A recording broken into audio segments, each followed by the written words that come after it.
Okay, welcome to the financial aid training today. We are going to be talking about selling ACU during a financial aid conversation.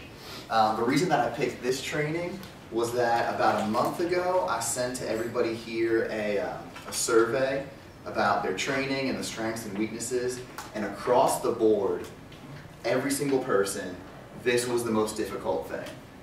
Selling the value of ACU during a financial aid conversation. This training is going to be supplementary to another training that we're going to have. So this is not, we're not going to be talking about the specifics of scholarships, of financial aid, of block tuition. We're going to just assume that you have all those tools in your pocket.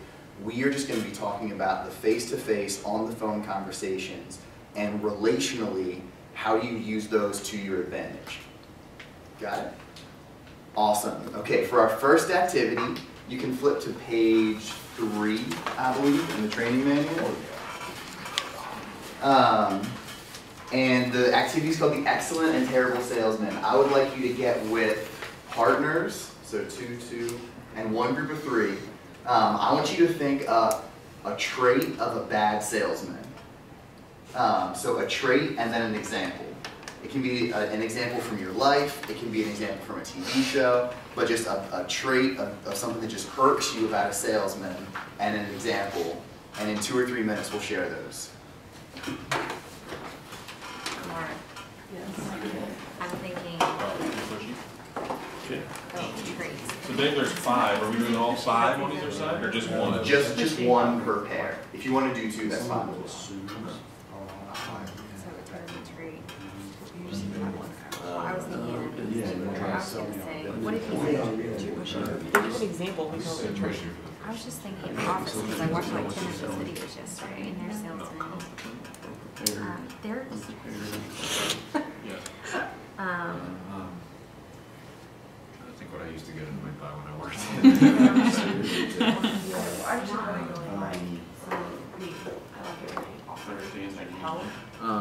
this isn't wow. This can kind of go on with pushing. It definitely wouldn't apply to this, but when somebody only has a specific need that's not the most expensive there is, but then they still try to upsell you to the absolute top line.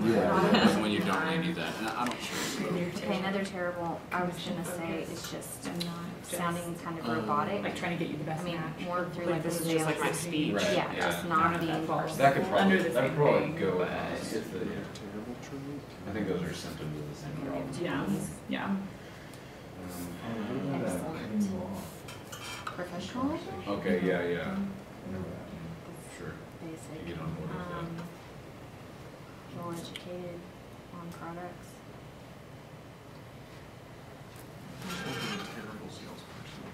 Does everybody have 1 or 2 traits and examples?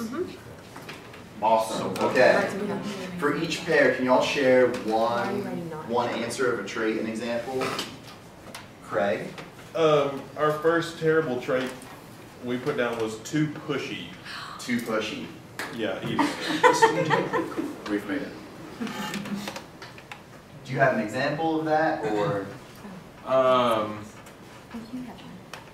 Well, I mean, yeah, just like showing up to go buy a car, and instead of the person initially like listening or understanding your need or trying to get from you what you need, they just go wham, and they just jump on you and say, well, this is what you need, and this is how you do this, and this, and this, and this, and this, and this, and let's get it done. Yeah. They're just too pushy. So I'm sorry if I stole everybody's excellence. I'll just say that right out, but there was really no way to explain that without giving away some of the excellent ones. No, that's great. Any other terribles?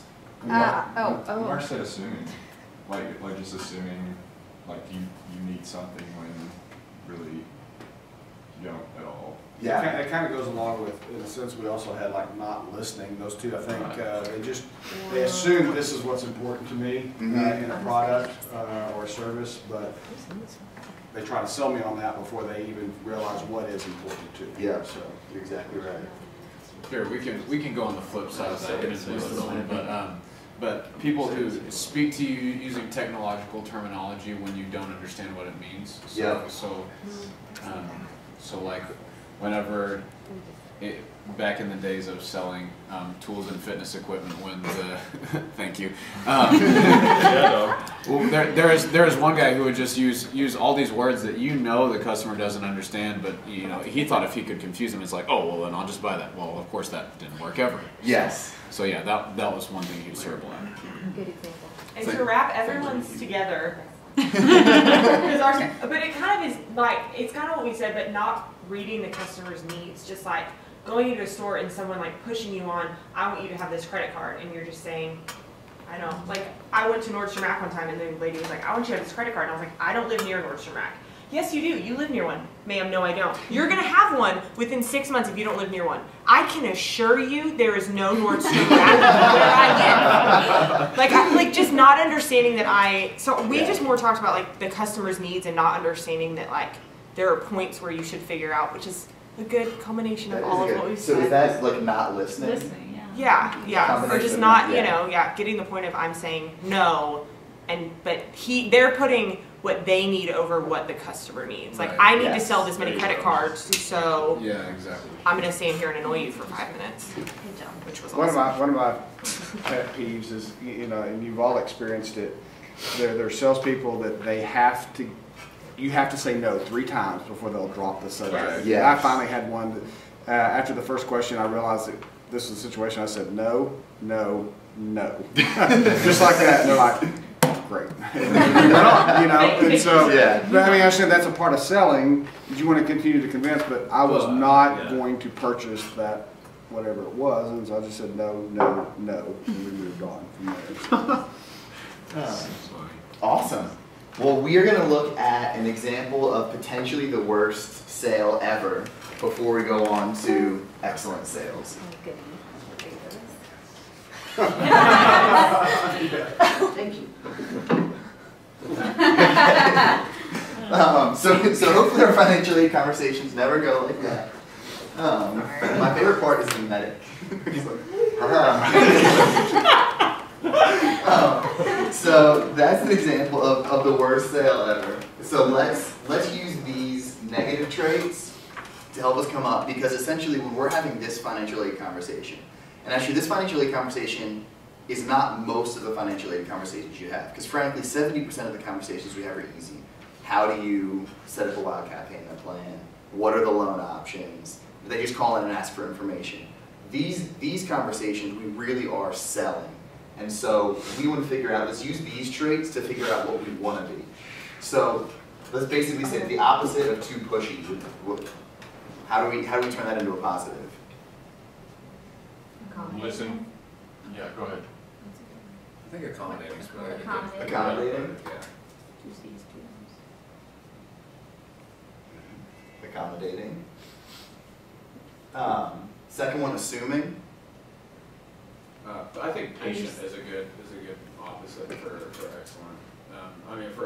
For assuming. Just For because assuming. if they jump too far ahead, I think does that make sense? Patient. Yeah. Patient understands. Good. Patient understanding.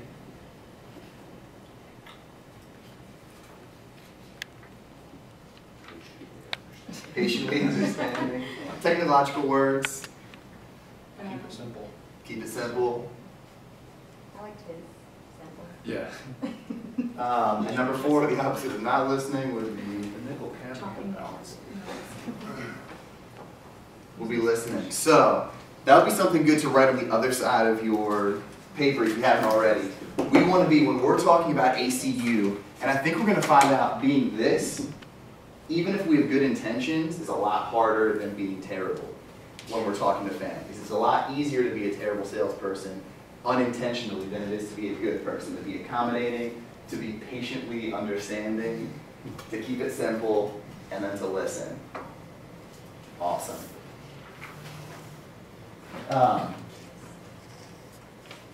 And does everybody have a pen that they can take notes on? I don't. Craig? Is there another extra one up there? Yeah. Thanks.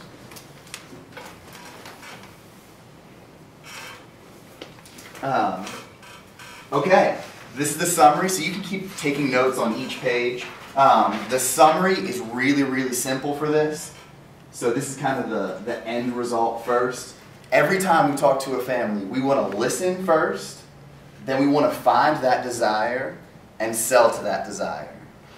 All of those things you're doing to the customer. You can't be a selfish salesperson.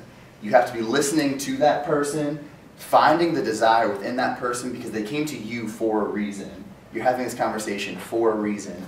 Then you have to sell that desire. So we're going to get into the details of that. If you ever get lost, this is how it is. Listen, find, sell. That's all we're talking about today. Okay, before the conversation starts, be prepared. Success always comes when preparation meets opportunity. And this is our tool belt.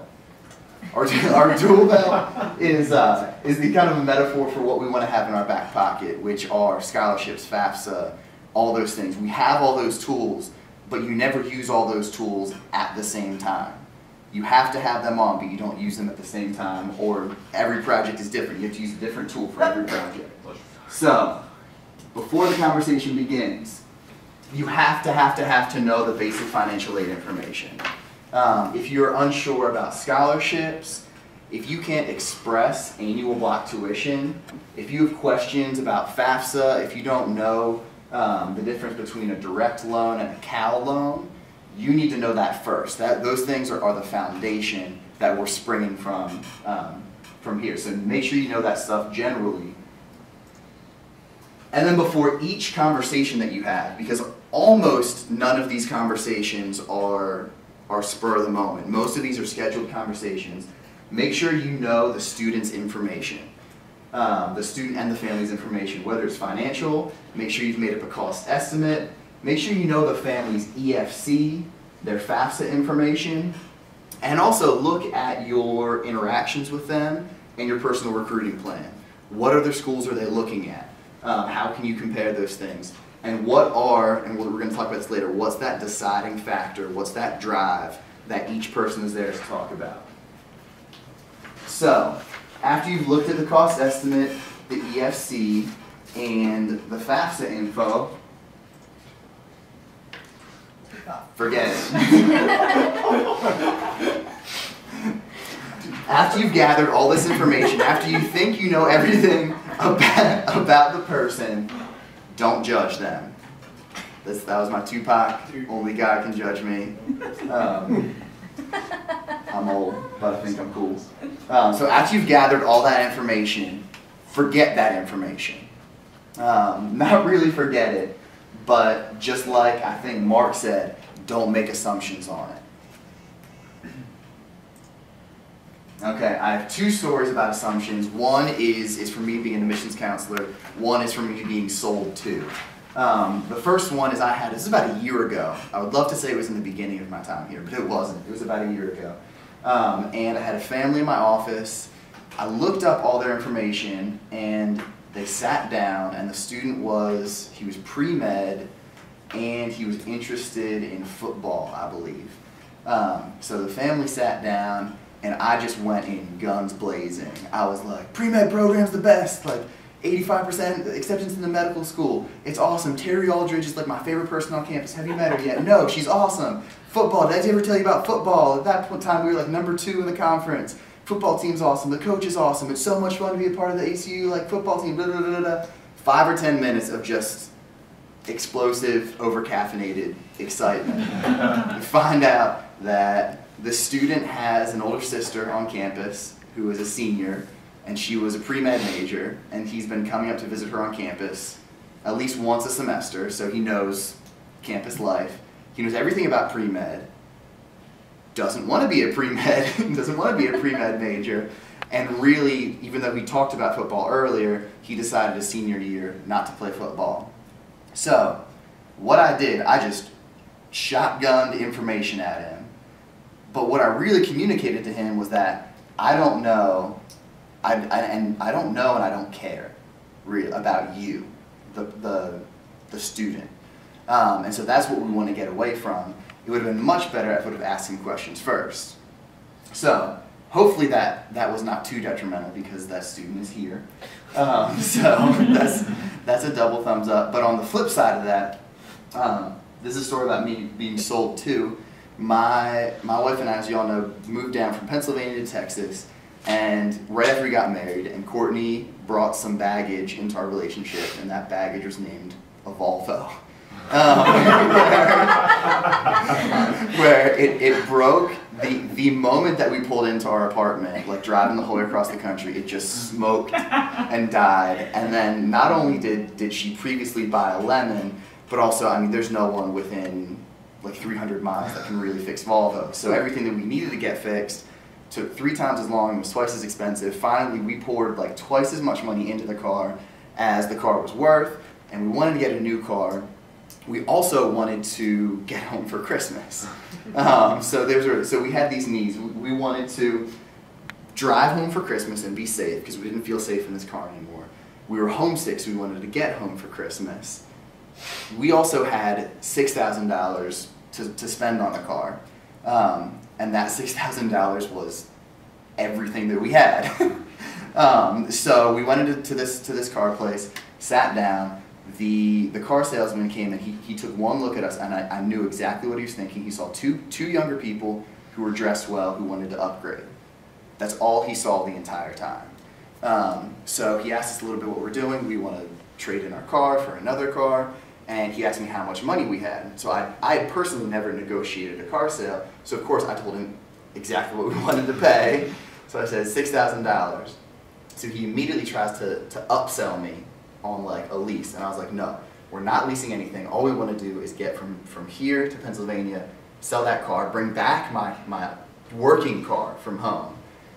So we don't want this car for long. We just want a car that's going to safely get us home for Christmas. He immediately tries to upsell us and upsell us and upsell us. I'm getting more and more frustrated, so he stops talking to me.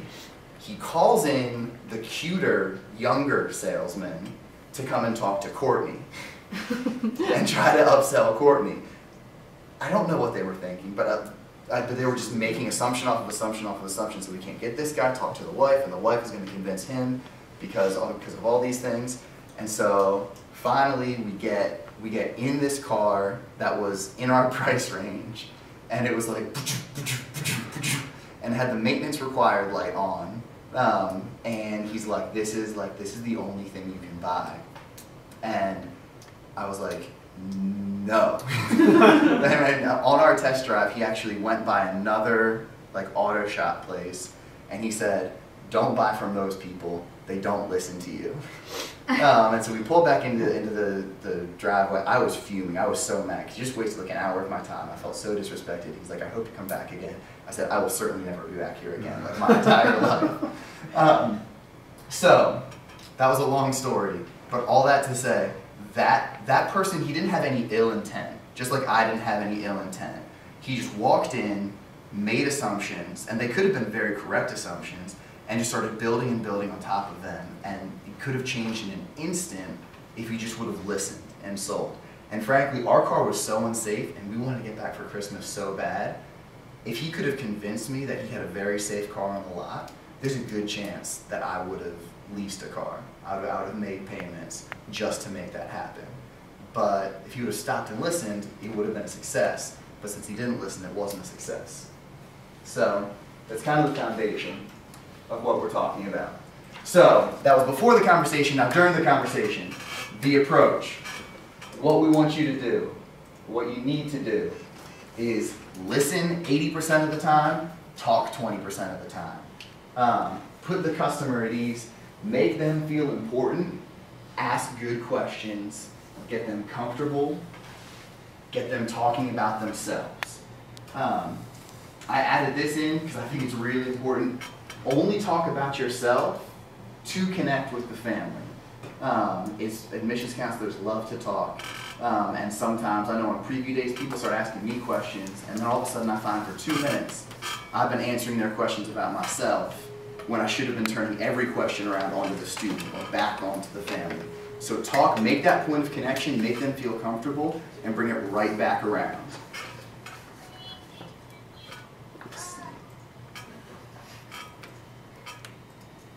Financial aid conversation. So you get them in the door, you have the interview.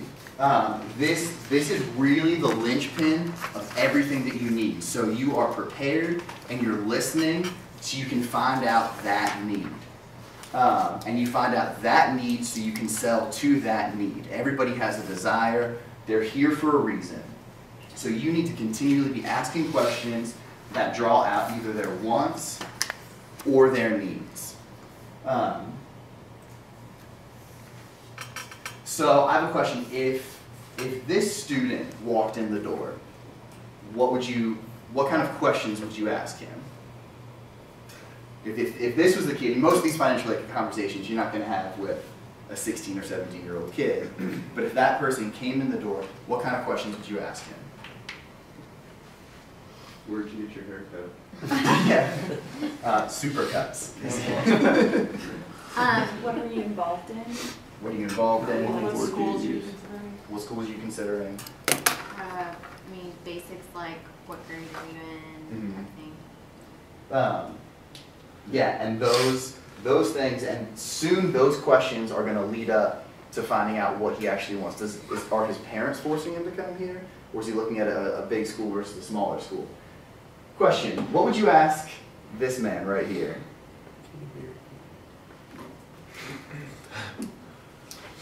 Like him just Assuming coming in by that's himself? This is a financial aid conversation. Oh. You don't know much about him. He's a parent of a prospective student. So he's a parent He of a just comes in prospective by student. himself. He comes in by himself to talk financial.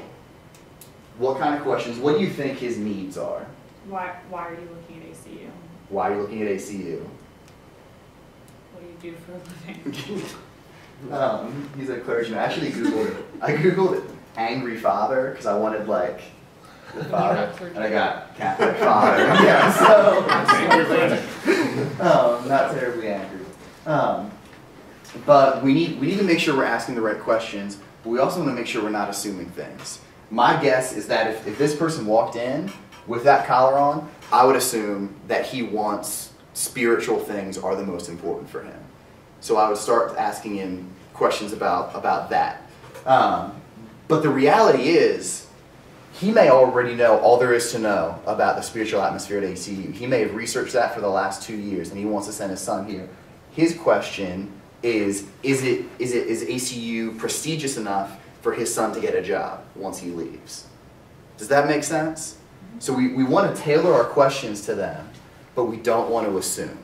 We don't want to assume anything about the people that are here.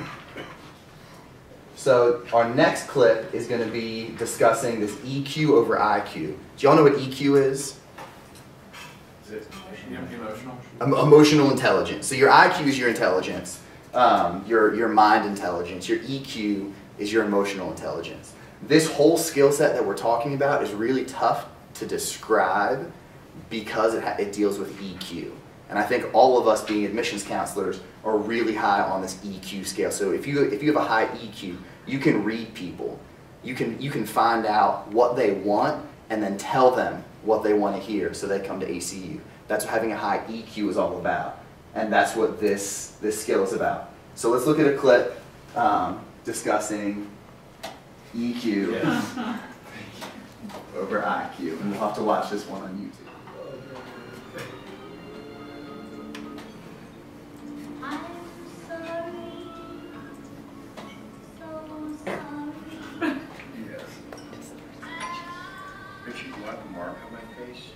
Really hurts.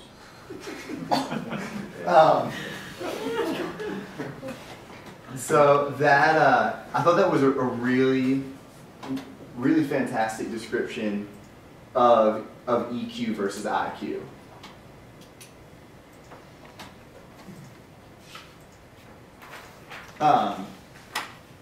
Because obviously Tommy Boy has no IQ. But he does have, he later on has the ability to read people, and of course he saves the company. But what we're talking about here is EQ. Admissions counselors have a tendency to talk too much. Try an experiment. Every time you speak, ask a question and see how much more you learn. Hopefully you're practicing this anyways, but every time you speak with someone, every time they say something to you, turn that back onto a question for them. They say, I like football. Oh, what position do you play? Tight end. Oh, were you thinking about playing in college? Well, I was thinking about it, but now not really. Oh, well, are you looking to go to a big school, or do you want to play potentially JV on a smaller school's team? All of a sudden, questions like that open the door wide, and in about 10 seconds, you know all these things about a student, rather than saying, oh, I like football. Oh, well, let me tell you about all the things that ECU has for football. It's just a lot more efficient and effective. So after you found that need, you need to sell to that need. So we're going to have parents in our offices that are worried about their son or daughter's safety. And it could be physical, emotional, spiritual. I think we're going to have a lot of parents that have that. So as soon as you find out, you're in your conversations with your parents, it comes out that the mom says, man, I really don't want my son to fall away from the faith. It's really important that he goes to a great college, but what's more important is that they're going to grow spiritually. Bam. You got that linchpin that's hanging the whole thing together. Now you show how ACU can fulfill that need. You talk about faith in the classroom. You talk about mentoring, RAing, spring break campaigns.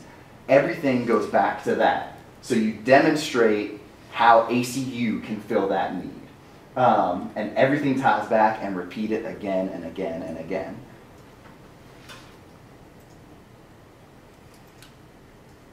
And once again, don't tell the customer everything that you know. It's like a first date. You don't. If you ever gone on a first date, girl unloads everything, bye-bye. There's only a first date.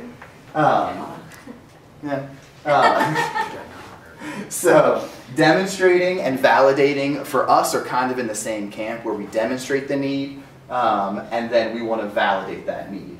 Validating really comes back to justifying the price and emphasizing the value. And I believe that we're getting better at that. And if you find that that person's need, whether that's safety, whether that ACU is an academic institution, whether a dad wants his son to be able to get a job afterwards, you can very easily emphasize the value. Plus, with the added twist of annual block tuition, all of a sudden this mountain has become this big.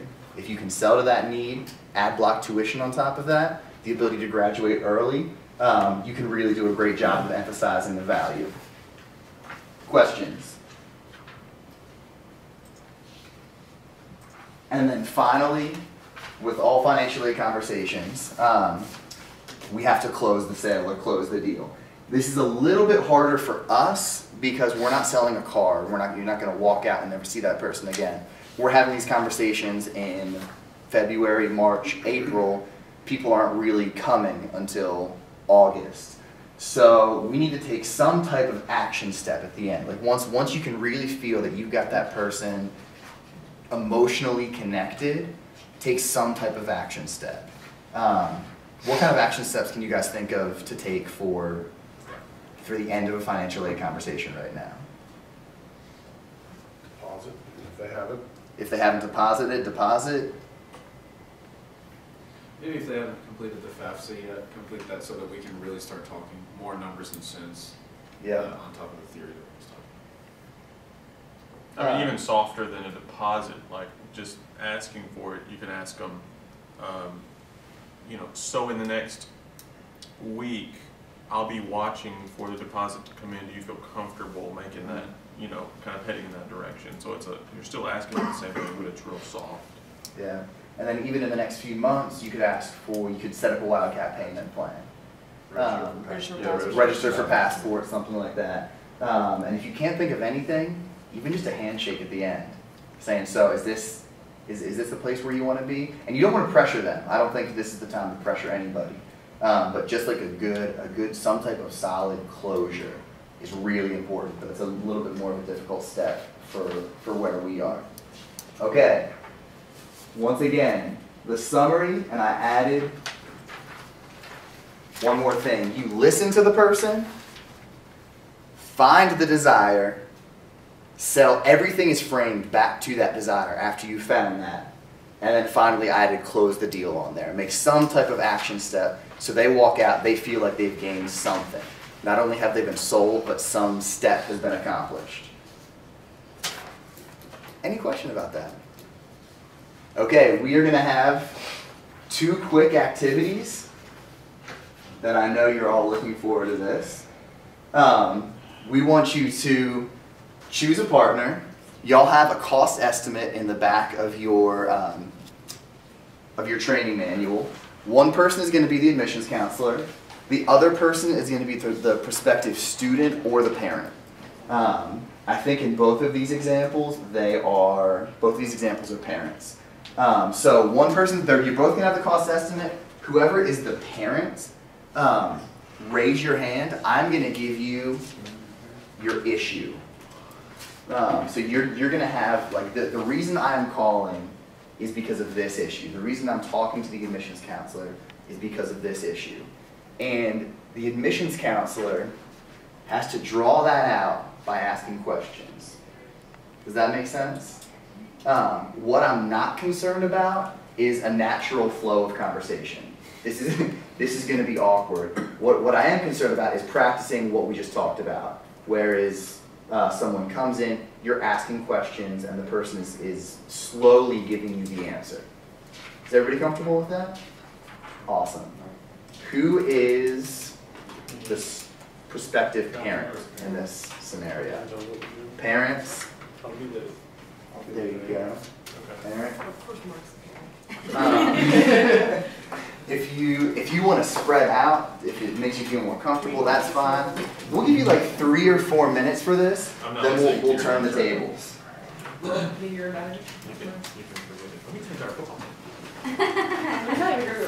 We're using Mimi Alford as the first. Yes, Mimi Alford's the first. Tom Callahan. Yeah. Tom Callahan. So are we using this cost estimate? Yeah, using Mimi Alford's cost estimate as the first one. Okay, Ms. Alford, how are things doing today? So, Mimi, or Mimi's parents. Mr. Alford, how are you doing? Good. So you wanted to talk a little bit about financial aid, is that right? Definitely want to go for financial award, so we need to talk about that. Okay, well, are there, just to start off, are there any concerns, questions that you have? You have had a chance to go through this? Yeah, got our financial aid award letter yesterday. It's a prospective cost estimate.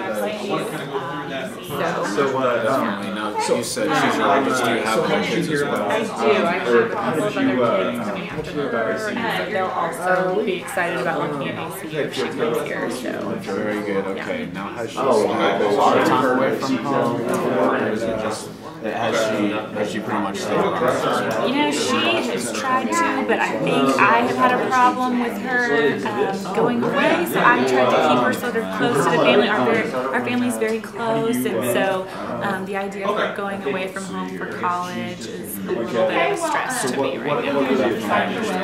Now, where do you guys live? We live in Houston, and so it's quite a bit of a drive. But I want to make sure that she's going to be in a place where she's safe and being taken care of. And so, for me, the fact that I'm not right around the corner is a concern. I understand that. Well, I will tell you, we do have our police forces on call 24 hours a day. There's always someone at the police station, so we do have a very secure campus in that regard. They also patrol a 2-mile radius around campus. And so as far as the safety of the campus goes, we definitely do have a very safe campus. Now, as far as Houston is away from ACU, Let's see here. 6-hour drive or so, Now, it's very doable for a weekend. just Come see her if she just wants to having come see to the us. It's definitely good to have some distance so she can gain some independence, but you don't want to feel like you're just separated from her forever. And so I think that with us at least still being that close, that you'll still get to see her and touch points throughout. So that tends to relieve any worries. But anything else, any other specifics? I feel like IBC does a good job of providing support groups, physically or emotionally actively, there are options for her to. Yeah, there's a couple of programs on campus that that will provide some counseling and some just someone to go to if there are any issues academically or even personally. If there's issues, that she can go to a program called SOS. It's a program that parents can call in, students can refer other students, teachers can refer students. If there are issues, they provide counseling that's included. So it's a resource on campus to say this student's looking like they're struggling in this area, or this student just told me that her parents are getting a divorce, or this person said whatever, and I want to just have them on your radar. Alpha is SOS is a great service, but Alpha Services is another one that is specifically to academics. So if the student needs to what you're looking at right now is $20,149. He's holding it. That's no. You good? Okay, awesome. Before we switch partners, can I have a parent tell me something good that an admissions counselor did? Like how did an admissions counselor kind of solve this problem and sell to Mimi? I think when we got to my concern, she was very knowledgeable, so she knew how to. I was the parent I was concerned about safety in the residence halls. Yes. And so Laura had all the information there that we would, tell the parent to kind of ease their concern. So very knowledgeable. Awesome. He asked lots of good questions up front, so it was easier to. He already knew pretty much from the get-go where I stood, and I was also worried about safety. Yes. Both emotional and spiritual as well. So. Awesome. Okay. If we do we have some time to do an exercise? 10 minutes. 10 minutes. Let's do one more. We have 2 quick exercises. I have this. Let's switch partners, and whoever was not the AC is now the AC. This is Tom Callahan. Hopefully, this one will go just a little bit faster, and we will we'll wrap up in just about 8 minutes. Oh, Tom Callahan. 11. That's from Tom. Yeah. His dad is named. Do you have? You may have to partner with me. Okay. Because I think everybody wants to. Oh yes. Sorry. Thank you. But that's not fair because you know what I'm looking for. Yeah, I do.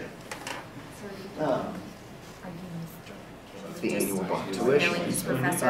Tom could really, I know he's coming in with some dual credit hours. He could really graduate in 3.5. And so financially, he could get out of school early, not have to pay that last semester or that last year, go straight into the job market, and start working at the job. So this financially, this is really one of the best values that you can have for the So you feel good about this? What did you think the idea is going to move forward?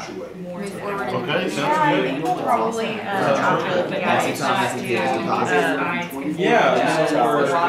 Fall semester, spring semester, courses through summer school. Okay, at one price is $26,770. We actually priced our annual block tuition at 30 hours, and so if he maximizes annual block and takes those 36 hours, he's going to actually basically get 6 hours for free for this next year. This is going to be an opportunity for Tom to be able to accelerate his path to graduation. It's very possible. Does he have any dual credit or advanced placement credit that he's going to be coming to ACU with? He has like a couple of classes. Okay, so let's say he brings in 6 hours. If he takes 36 hours in the fall, 36 hours for his freshman year, sophomore year, junior year, his senior year he would only need 14 hours to graduate. He could graduate from ACU in 3.5 years. That's going to be a savings of over $17,000 over the course of his college career. So I understand costs are strong concerns. So that's why we implemented the new annual block tuition. In addition, he can even take some summer school classes online. So he can come back to San Antonio. He can live at home home with you guys during the summer, take 3 or 6 hours online through ACU online, some online, and meet those 36 hours over the course of that calendar year. And so, in addition to that, we've also increased our academic scholarships for this year. So Tom's scholarship of $10,000 this year would have been probably about $2,500 less last year. Yeah. And so, with the addition of annual block and the addition of the increased academic scholarships, you're seeing a savings of over $5,000 this year versus last year. So it's important to understand the annual block, and I want you to realize the benefits for that. But how does that affect your bottom line? And that's where we need to start talking about. So, I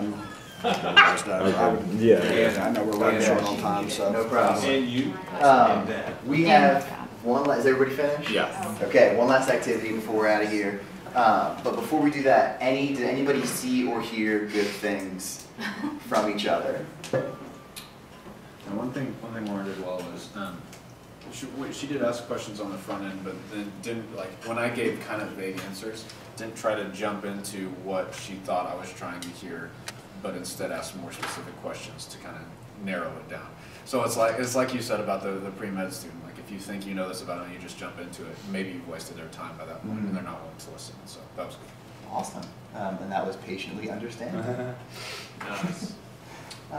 Cassie was really knowledgeable about, I was concerned about job security and all that stuff. And so she was really good at telling me statistics and facts to back up what she was saying. You know, she had some hard, concrete answers. That's what I was going to say. Maybe we should have had the same. Awesome. Very last thing that we want to do, because I know the whole concept of what we're doing is a really simple concept, but to put it in practice, I think it takes some skill and it takes some time.